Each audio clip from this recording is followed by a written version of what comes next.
I know she's coming. The moment Brooklyn's lips brushed against mine, I heard the sound of a key sliding into the door lock. Instead of pushing Brooklyn away, I pulled her in even tighter. 3 years of our relationship were about to be shattered in this very instant. The door opened. Jack, I'm back. The meeting ended early tonight. Maddie's voice abruptly stopped. I slowly released Brooklyn from my embrace and turned to face Maddie, who stood at the doorway. She still held her car keys, dressed in the black business suit from yesterday. The color drained from her face in an instant. Jack, what are you doing? We've been together for 3 years. 3 years. Her voice trembled, eyes shimmering with disbelief. 3 years? I chuckled coldly as I stood up from the sofa. Did you think about those 3 years when you were at Tyler's mansion last night? Maddie's face turned even paler. Jack, what are you talking about? I was working late at the office. Don't lie, Maddie. I pulled out my phone and opened a screenshot from the neighborhood chat group. The entire Westlake community saw your car parked outside his house. I turned the phone screen toward her. It showed a message time-stamped at 10:37 last night. Does anyone know whose white Honda Accord is parked at Tyler's? It's been there all night. There were also several photos clearly displaying her license plate number. Maddie's hands trembled. Jack, please let me explain. Explain what? My voice was unnaturally calm, so calm that it shocked even me. Explain why you lied? Explain why you betrayed our relationship? Brooklyn stood silently beside me, quietly observing the scene. She knew she was merely a prop in this revenge play, but she was willing to cooperate because she, too, had been hurt by Tyler. For 3 years, I thought we were a loving couple. I thought we were striving for a shared future. Yet it turns out you merely found me unworthy of your ambitions because I didn't earn enough. Tears began streaming down Maddie's face. Jack, please listen to me. No need for that. I walked over to the entrance and opened the door. Your choice is clear now. Please leave my apartment. Our apartment. She corrected me, choking on her words. No, it's my apartment. I signed the lease on my own, and I pay the rent alone.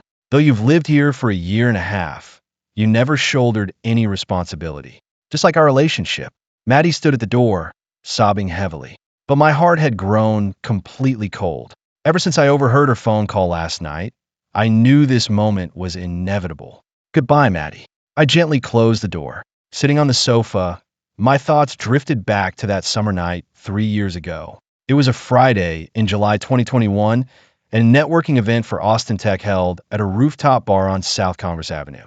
I had just moved from California to Texas to work as a software engineer at a startup. Maddie was the brightest star that night, clad in a light blue dress. She mingled effortlessly among the crowd, her laughter like the sound of silver bells. Hey, you're the new software engineer, right? I'm Maddie from marketing. She approached me with a smile, extending her hand. I'm Jack. I shook her hand, feeling my face heat up. You look a bit nervous. Is it your first time at an event like this? Her voice was soft, without a hint of mockery. That night, she introduced me to many people. I experienced the warmth and kindness of Texans for the first time. Maddie was like a warm sun, illuminating my lonely new life. A month later, we officially started dating. We were both transplants, struggling in this unfamiliar city. I came from an ordinary middle-class family in Los Angeles, while she was from a small town in Ohio. We both carried student loans and were filled with dreams for the future. Though those days were modest, they were sweet. On weekends, we'd shop at Whole Foods, carefully choosing discounted items. Back in my small apartment, we'd cook together, watch Netflix, and plan for the future. Jack, when do you think we can buy a house? Maddie asked, leaning against my shoulder. Let's work hard for another couple of years. Once I get promoted and you succeed in your marketing project, we'll have enough saved for the down payment. Which area do we want to buy in? East. How is Austin? She asked. The housing prices are still reasonable, and it's not far from downtown. Sounds good. We could get a dog and start a little garden, I replied. Those lovely nights would find us laying out detailed financial plans. We meticulously calculated rent, utilities, student loans, and credit card bills. I took charge of the technical expenses, while she managed the household supplies. I taught her the basics of programming, and she helped me improve my social skills. We were a perfect complement to one another. Maddie was smart and ambitious. She was always updating her career status on LinkedIn, attending various marketing conferences and workshops. I fully supported her drive because I knew she wanted a better life. But looking back now, perhaps she had already been seeking better opportunities for herself from that point onward. Last spring, Maddie brought up Tyler. Do you remember my college boyfriend, Tyler Brooks? She casually mentioned while cooking dinner. Vaguely. You said he was working on Wall Street. I replied. Yeah, he's a financial analyst at Goldman Sachs. I heard he's being transferred back to the Austin branch. Oh, I didn't think much of it at the time. I was focused on debugging my code. He messaged me on LinkedIn, saying he wants to catch up with old friends. Then go ahead. It sounds nice to reconnect with old friends. Only now do I realize I should have been more alert then. But I trusted Maddie too much, and I trusted our relationship too much.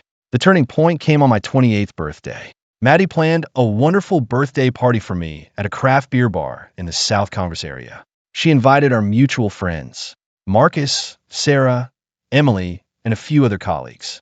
It was a typical Austin summer night, filled with the smell of barbecues and the sounds of live music. We chatted about housing prices, stocks, and promotions, a quintessential middle-class gathering. Jack, I heard your company is going public? Marcus inquired, raising his beer. That's still a few years away, at least 2. But if it's successful, my stock options should be worth quite a bit, I replied. Then you'll be able to buy a house, Sarah exclaimed. Yeah, we've already started looking, Maddie added with a smile. There are some nice neighborhoods in East Austin. Just then, the bar door swung open. A tall figure walked in, dressed in a $2,000 Patagonia jacket and Allbirds sneakers. His hair was impeccably styled, and a Rolex graced his wrist. It was Tyler. The entire table fell silent in an instant. Oh my God, Tyler. Marcus was the first to break the silence. I heard you were making big money at Goldman Sachs. Tyler flashed that familiar confident smile characteristic of Wall Street elites. Just transferred back to the Austin branch. I miss life in Texas. His gaze swept towards Maddie. Maddie, how have you been? I noticed Maddie's reaction upon seeing Tyler. Her pupils dilated slightly, and her beer glass froze midair. We're doing well, Tyler, Maddie said, drawing closer to me, though her voice trembled slightly. This must be Jack, Tyler said, extending his hand. Maddie talks about you often. I shook his hand, feeling his strength and confidence. Hello, Tyler. Maddie mentioned you were college classmates. Yes, we have many fond memories, Tyler replied, his smile carrying a deeper meaning. The subsequent conversation made me increasingly uneasy. Tyler, I heard you just bought a house in Westlake? Sarah asked. Yeah, a 4,000 square foot place with a pool and a tennis court, Tyler boasted casually. You guys should come over sometime.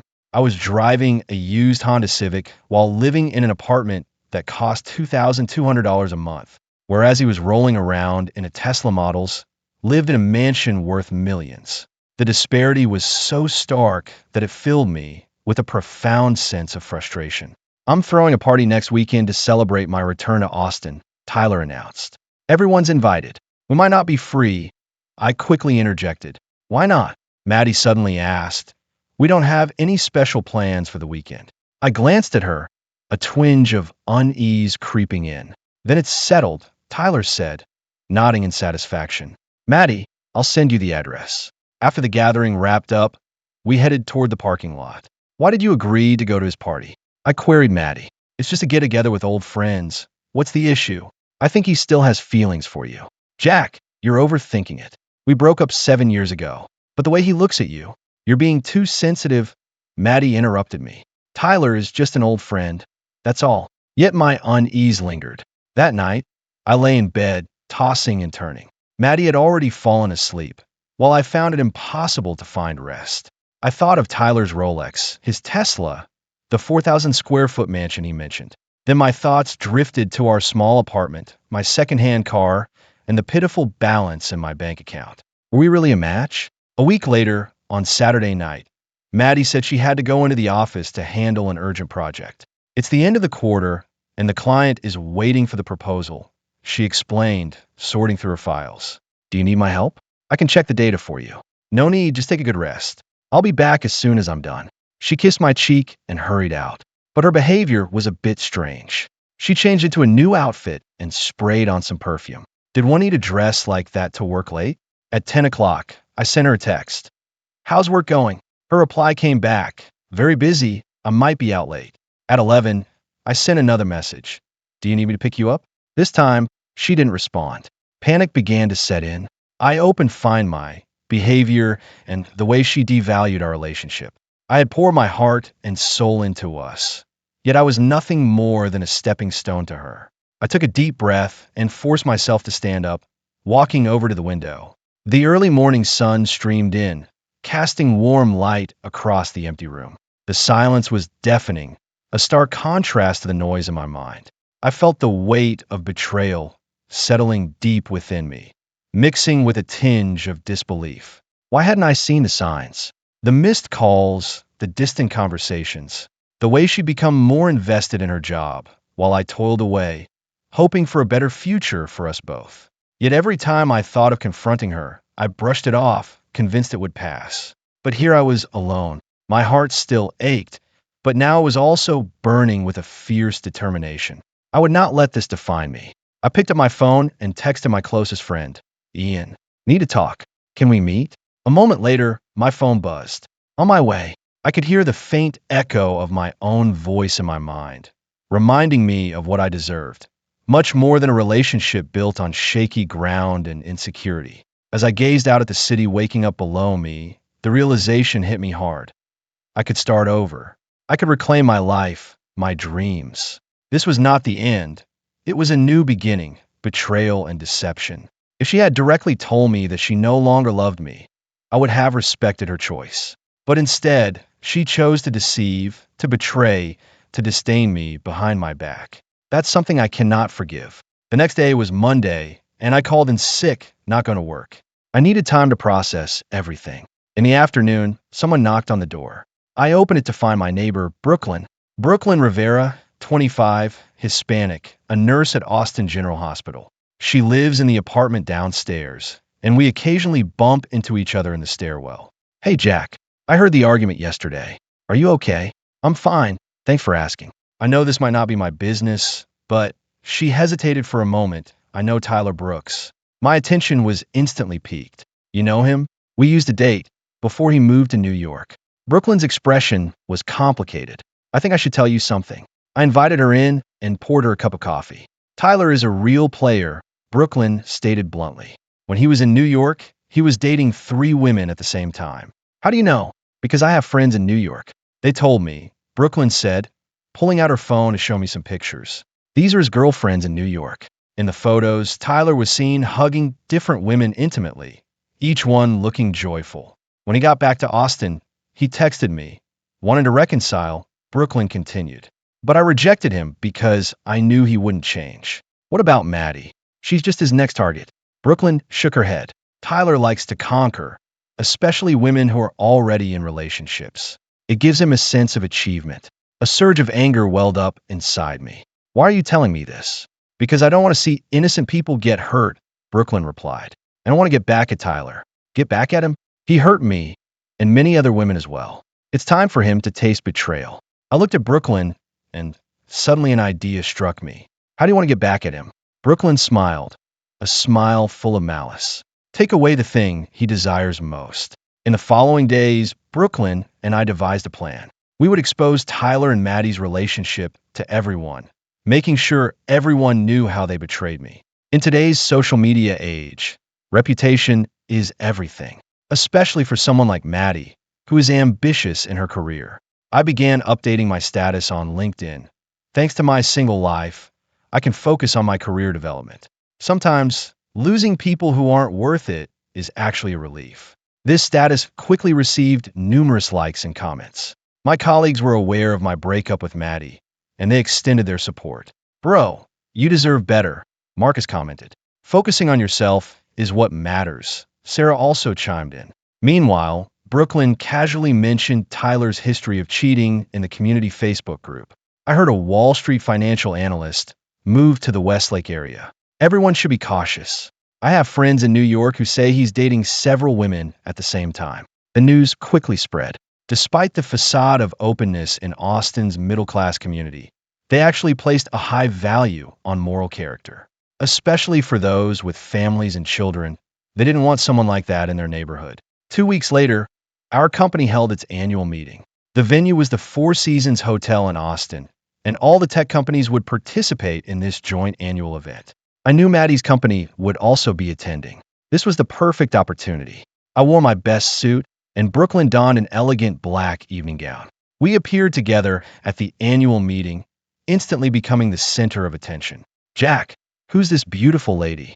Marcus walked over to ask. This is Brooklyn, my girlfriend, I introduced.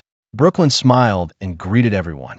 She was beautiful and charming, quickly fitting into our social circle. Jack is really lucky to have found such a wonderful girlfriend, Sarah whispered to Emily. Much better than Maddie. Emily nodded in agreement. Just then I spotted Maddie. She was wearing a red evening gown, linked with Tyler's arm as they walked into the venue. Tyler, in a tailored suit, looked confident. Their appearance prompted some whispers. Isn't that Jack's ex-girlfriend? How did she end up with Tyler? I heard she betrayed Jack. Maddie clearly overheard these comments, and her expression shifted uneasily. But Tyler seemed to revel in the attention, wrapping his arm around Maddie's waist and flaunting her to those around him. Ladies and gentlemen, let me introduce my girlfriend, Maddie Thompson, Tyler announced loudly. Girlfriend? I scoffed. What did you two start dating? Tyler spun around and saw me with Brooklyn. His expression grew complicated in an instant. Jack, didn't expect to see you here. Of course, it's our company's annual meeting. I approached them, but I'm curious. When did you two start dating? Maddie appeared flustered. We just started dating recently, Tyler replied. Recently? I pulled out my phone. Then when were these pictures taken? I turned the screen toward the crowd. And on were conversations from our neighbor group chat. The screenshot clearly showed a photo of Maddie's car parked outside Taylor's house overnight, with a timestamp indicating it was taken 2 weeks ago. This is a screenshot from our community neighbor chat, I said loudly. 2 weeks ago, on the day after my birthday, Maddie's car was parked in front of Taylor's house all night. The crowd around us began to murmur.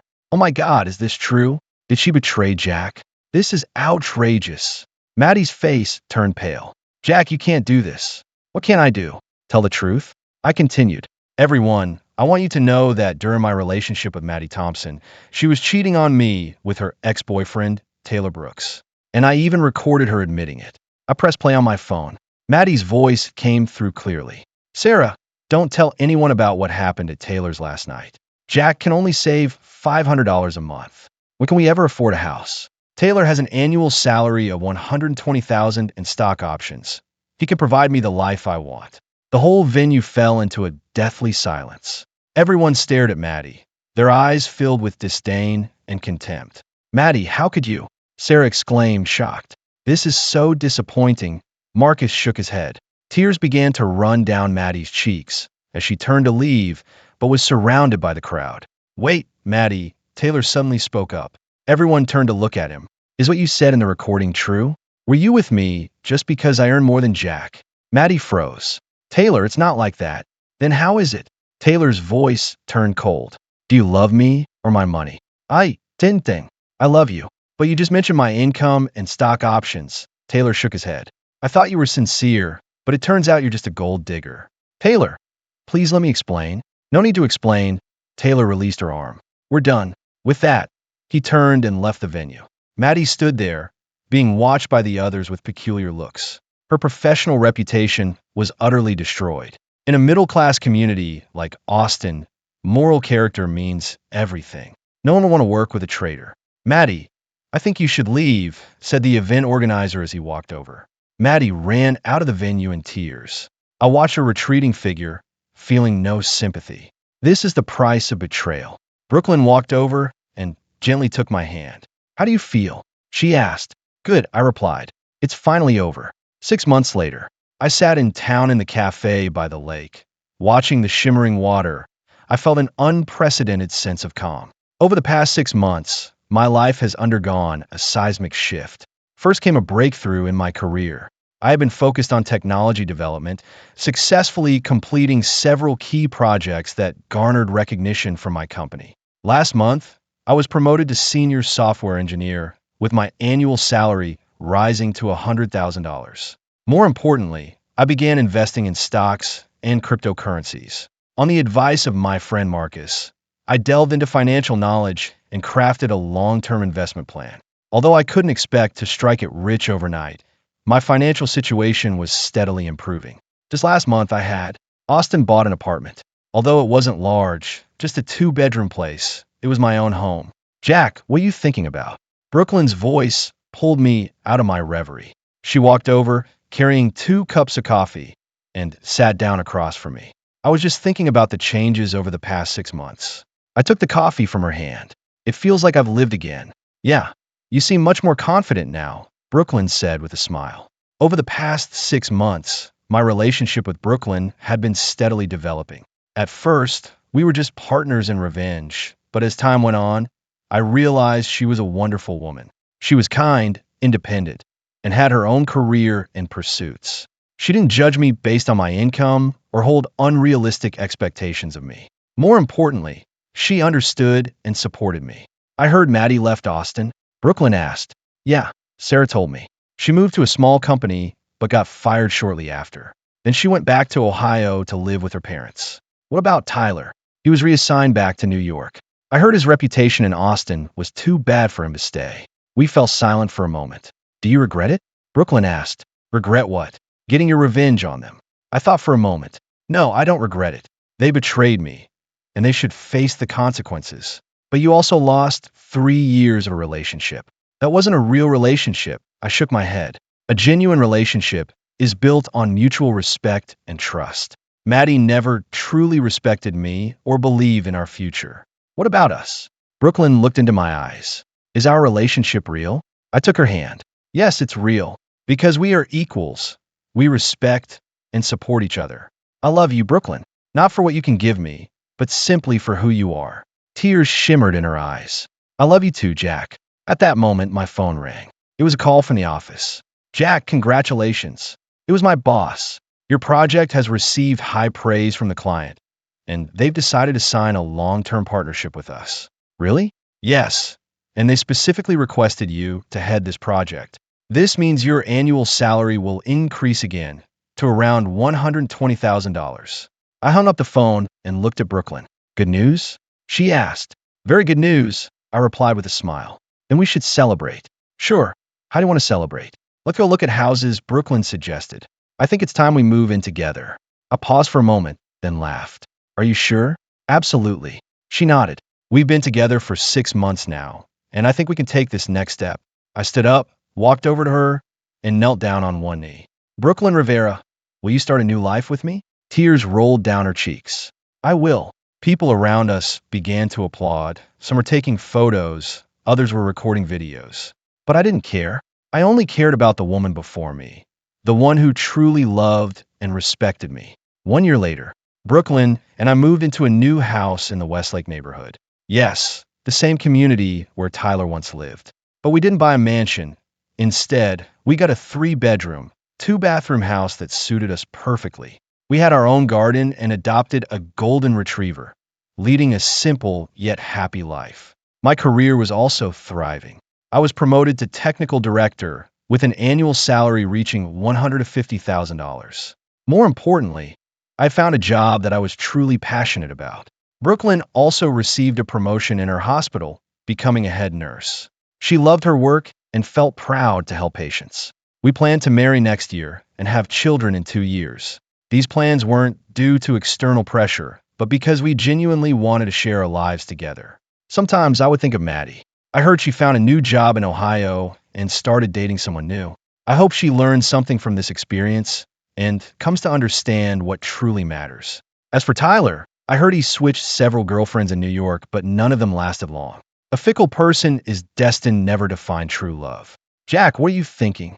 Brooklyn asked as she walked out of the kitchen, holding 2 glasses of red wine. I was thinking about how lucky we are. I took the glass from her.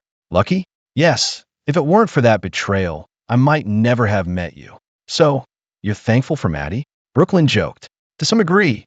Yes, I said seriously. Her betrayal made me realize what true love is and what's worth cherishing. Then I should also thank Tyler. Brooklyn laughed. If he hadn't hurt me, I wouldn't have met you. We clinked our glasses and took a sip of wine. Jack, do you think our revenge was successful? Brooklyn asked. I thought over. Revenge doesn't matter anymore. What's important is that we found true love. The best revenge isn't to hurt the ones who betrayed you, but to make yourself happier. When they see your happiness, they'll understand what they lost. Brooklyn nodded. You're right. Our happiness is the greatest victory. Just then, my phone buzzed with a LinkedIn message. It was from Maddie. Jack, I saw your engagement photo with Brooklyn. Congratulations. I wanted to say I'm sorry for. I used to do things like that. You deserve to have real happiness. I glanced at the message, then deleted it. Let the past be the past. Right now, I just want to focus on the future, on the beautiful life I'm building with Brooklyn. Who sent the message? Brooklyn asked. It's nothing important. I set my phone aside and embraced her. I love you, Brooklyn. I love you too, Jack. Outside the window, the Austin sunset was sinking in the west, painting the entire sky a golden hue. This marks a new beginning, a future full of hope. Betrayal and revenge have become things of the past. Now, there's only love and happiness. This is the best ending there could be.